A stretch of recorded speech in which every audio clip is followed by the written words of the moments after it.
మీకు ఒకటి చూపిస్తాను, మీరు థ్రిల్ అవ్వకండి. ఇక్కడ ఒకటి చూసాము మేము ఇప్పుడే, అందరం హాయ్ చెప్పండి. ఇప్పుడే ఒకటి చూసాము, మీరు ఎవరు అరవకండి, అది మీకు కూడా చూపిస్తాను. ఎవరు అరవకండి.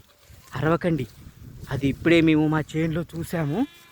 అందరూ కూడా వీడియోస్ పట్టుకొని రెడీగా ఉన్నారు. ఒక్క నిమిషం ఆగండి. అందరూ ప్రేక్షకులు చూస్తానికి వచ్చారు. ఇది ఎప్పుడు మేము ఎక్కడా చూడలేదండి, ఏరియాలో కొత్తగా వచ్చిందండి. ఇదిగో 2 గుర్రాలు. అది గాడిదేంద్రా, ఏం చూస్తున్నావురా? గుర్రాలు రా.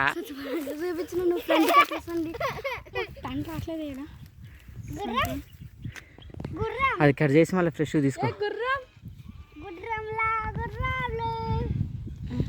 అక్కడ ఉండాల్సింది ఇక్కడికి వచ్చింది గుర్రాలు. ఈ గొర్రెలు వీళ్ళ వంట సామాన్లు మొత్తం గుర్రం మీద పెడతారు. గుర్రం మీద పెట్టి ఇక్కడికి వచ్చి ఎక్కడ అయితే అక్కడ తినేస్తారండి వండుకొని. అప్పటి వరకు వండుకొని తినేస్తారు. మా పిల్లగాళ్ళు చూస్తున్నారు. వీడేమి ఎక్కుతా అంటున్నాడు, తంతే మళ్ళీ పోతాడని ఎక్కని ఎట్లే. వీడెక్కుతా అన్నాడు, ఎక్కితే గుర్రం అడిగిద్దని ఆపినాం. వీడెక్కుతా అన్నాడు, వీడికి అసలు గుర్రం ఎక్కడం తెలియదని చెప్పేసి ఆగిపోయింది.